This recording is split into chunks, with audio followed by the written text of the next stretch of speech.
Throne of Seal Episode 131. The Glory of the Night Temple. The Divine Throne, Long Haochen and his mission. Hatred between races, vast cultural differences, habits and perceptions all lead to irreconcilable conflicts. Humans would never consume the corpses of their own kind. Yet under their oppressive regime, the demons use them as an essential source of sustenance. Whenever food runs scarce, they attack the Jade Dragon Pass, both to weaken their enemy and to replenish their supplies. This recent victory not only dealt a blow to the demon forces, but also severed their food source. However, this also means that the next demon attack won't be long in coming. This victory holds immense significance for the Jade Dragon Pass. Suppressed by the demon army for a year and a half, the morale at the pass is significantly boosted by this triumph. However, Long Haochen, the biggest contributor to this victory, is summoned back to the Night Temple after the battle. He stands upright before Yang Haohan and Long Tianying, his expression calm. He explains the situation calmly, removing the crystal-based combat armor. Unlike Long Haochen's calmness, Kair appears anxious. The displeasure on the faces of the two divine Night Temple masters is evident. Long Tianying questions Long Haochen's identity. Long Haochen answers that he is a member of the Night Temple, a crystal base, a knight, and a paladin. He also mentions being the leader of the 64th Demon Hunt Squad. Yang Haohan is angered, reprimanding Long Haochen for constantly mentioning the Demon Hunt Squad. He criticizes his actions for causing worry among the elders and orders him to reorganize his squad. Long Haochen is confused. Yang Haohan points out that he's not just a paladin now, but also a soldier of the Temple Alliance. He shouldn't have entered the battlefield and exposed his strength without authorization. Long Tianying also emphasizes that a soldier's duty is to obey orders. Long Haochen's reckless entry into the battlefield and use of the artifact could have serious consequences. Long Haochen asks for an explanation. Yang Haohan gives him a chance. If his explanation fails to convince them, he will be confined and barred from participating in future battles. Long Haochen claims the incident was a coincidence. He explains that the shield, which he found in a cave in the gloomy swamp after slaying the snake demon god, and which the demons had never seen before, had always been an epic-grade shield. Yang Haohan and Long Tianying's expressions soften upon hearing this. As long as Long Haochen's identity hasn't been exposed, they aren't overly concerned. Long Haochen recounts in detail his encounter with the Sun and Moon Divine Snail in the cave, explaining how he came to possess the Sun and Moon Divine Snail shield. The two Divine Night Masters listen with astonishment. However, Long Haochen omits any mention of the Eternal Tower. The topic of the Eternal Tower, associated with necromancers, is far too sensitive. He expresses his anger towards the Eternal Scourge Alux, believing that if it weren't for him, humanity wouldn't be in such a passive position against the demons. Long Haochen repeats the final words spoken by the Sun and Moon Divine Snail. He also mentions the 7-colored golden light emitted by the Sun and Moon Divine Snail shield. Although he doesn't understand its cause, he can feel its power amplifying his own. He recounts how the two demon overlords perished within the golden light. Yang Haohan and Long Tianying sigh, marveling at Long Haochen's blessings. The birth of the Child of Light is heaven's grace bestowed upon humanity. They express their hope that he will lead humanity to victory against the demons. They reiterate that Long Haochen's unauthorized entry into battle remains a mistake. Long Haochen admits his fault and requests to continue fighting, promising to obey orders in the future and abide by the 3 chapters of the Covenant, concealing his true identity. Yang Haohan agrees to give him one more chance. Any further recklessness will result in confinement. Yang Haohan initially wanted to keep Long Haochen hidden, allowing him to participate in battles only after surpassing the 9th step. However, he understands that such an approach would hinder Long Haochen's growth. The Child of Light needs constant tempering. Cultivating in a completely safe environment would result in a lack of comprehensive strength. Long Tianying confirms that Long Haochen's shield is indeed an artifact. Under the influence of the blood curse skill of the necromancer demon god, it was triggered and unleashed the 7-colored golden light. Its power far surpasses that of epic-grade equipment, and unlike epic-grade equipment, it didn't require absorbing 50,000 centimeters. Long Haochen describes the strange sensation he felt at the time. His own body, Kair, and even the enemies were momentarily frozen in a state of suspended animation. It was as if time had stopped, the enemies crumbled, and the spiritual energy within his spiritual stoves condensed into spiritual steel. He felt that the seven-colored golden light lacked balance and harmony. The Sun and Moon Divine Snail hadn't mentioned this effect of the shield. According to its description, the Sun and Moon Divine Snail shield, being purely defensive, shouldn't possess any offensive capabilities. Long Haochen points out that the Sun and Moon Divine Snail might not fully understand the capabilities of its own creation. This incident could be a mutation. He then asks Long Haochen if he has ever pondered over the Sun and Moon Divine Snail's parting words, which resembled a spell. Long Haochen admits to having pondered them but dismissed them as mere descriptions, as chanting them repeatedly yielded no response. He then recites the words. Long Haochen analyzes the literal meaning of the words, noting that they mention the dawn's first light and the dusk's golden hour, the two moments of transition between day and night. He interprets this as losing the ability to use the Sun and Moon Divine Snail shield at these times. He believes the Sun and Moon Divine Snail was warning him against using the shield during these periods. Long Haochen expresses doubt about this interpretation. He argues that the Sun and Moon Divine Snail, true to its name, shouldn't be rendered ineffective during the transition between day and night. It draws upon the essence of the Sun and Moon to cultivate, enhancing its own power. The Sun and Moon should amplify its abilities, not weaken them. He's never heard of any artifact or epic-grade equipment losing its power at specific times. Long Haochen falls into deep thought. Kair suggests looking at it from a different perspective, reversing Long Haochen's assumption. What if the transition between day and night isn't when the Sun and Moon Divine Snail shield is at its weakest, but rather when it's at its strongest? Long Haochen immediately understands. He realizes that he hasn't lost the shield's power, but rather his current strength is insufficient to fully unleash its true potential. The Sun and Moon Divine Snail shield at those moments is its true form.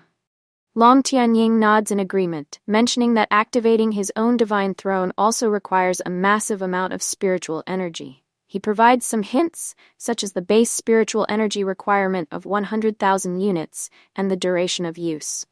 Long Haochen, struck by realization, excitedly hugs Kair, leaving her bewildered. Long Haochen asks Long Haochen to explain. Assuming their deduction is correct, Long Haochen analyzes the characteristics of the Sun and Moon Divine Snail shield. He believes it's inherently an artifact-level item that automatically adjusts its power based on its owner's strength. During the day, it's a Yang attribute artifact, and at night it becomes a Yin attribute artifact. Kair inquires about its state during the transition between day and night. Long Haochen believes that's when it transforms into a super artifact. Everyone is stunned. Long Haochen understands the significance of a super artifact. Long Haochen clarifies that it's just a speculation, and that activating a super artifact requires an immense amount of spiritual energy. Long Haochen asks Long Haochen if he truly understands the meaning of a super artifact. After Long Haochen provides a vague answer, Long Haochen uses his divine throne as an example to explain. He points out that divine thrones have rankings, and that Long Haochen's divine throne is more powerful than his own. Long Haochen's father's divine throne, from a combat perspective, surpasses both of theirs. They then introduce the spiritual energy cultivation levels of the demon god emperor and several powerful demon gods. They explain that the moon demon god Agares possesses the highest cultivation. The new demon god Vashak, while not the strongest in combat, is incredibly cunning and formidable. The necromancer demon god Samagina and the hell demon god Marbas possess similar cultivation levels, but the superior strength of the demon race places Samagina higher in the rankings. Long Haochen reveals that his own internal spiritual energy is only at 210,000 units.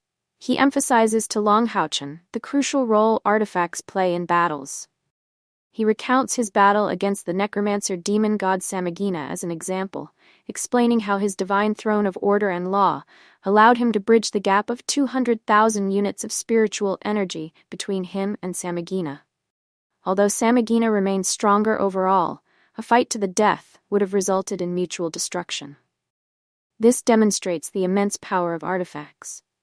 If artifacts possess such might, imagine the power of a super artifact. It's beyond imagination. Long Tianying then proceeds to tell Long Haochen and Kair, among the 6 divine thrones of the Night Temple, there is one that has never been claimed, and according to our ancestors' speculation, this particular divine throne is a super artifact. Long Haochen and Kair are astounded by this revelation, their eyes gleaming with fervent curiosity. Yang Haohan continues the story, recounting the events surrounding the demons' initial invasion. Back then, the demons had razed all human nations, their armies advancing relentlessly. Humanity teetered on the brink of annihilation. In that desperate hour, humanity united as never before, establishing the 6 great temples. Led by our strongest warriors, we barely held on to our territories, protecting our last bastion with the help of natural barriers. However, the demons' foothold was still precarious. Once they had acclimated to the continent and consolidated their forces, humanity's destruction seemed all but inevitable. But then a meteor blazed across the sky. It crashed near the Night Temple, and a majestic throne emerged from its heart. Long Haochen, surprised, asks if there was only one throne. Yang Haohan confirms with a nod.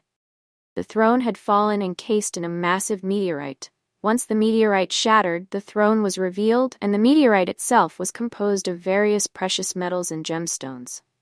Our ancestors gathered the most skilled artisans, alchemy masters, and powerful individuals from across the entire alliance. Using this fallen divine throne as a prototype and a blueprint, they crafted 5 additional divine thrones. They are the divine throne of fear and sorrow, the divine throne of doom and slaughter, the divine throne of protection and mercy, the divine throne of wisdom and spirit, and the divine throne of order and law. This is the first time Long Haochen and Kair have heard the full names of the 5 divine thrones. Their fascination with the original divine throne, the super artifact that served as the blueprint, deepens.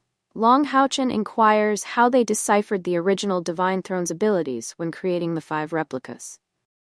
Yang Haohan explains, based on historical records, that the shattered meteorite had formed 5 distinct piles. Each pile, composed of metals and gemstones, possessed a strong attraction towards the others. This is the origin of the 5 divine thrones. As for the original divine throne's true power, it once erupted in a display of unimaginable might. It had only activated once. Long Haochen and Kair are taken aback. Yang Haohan had previously stated that this super artifact had never been wielded, that no one had ever claimed this divine throne.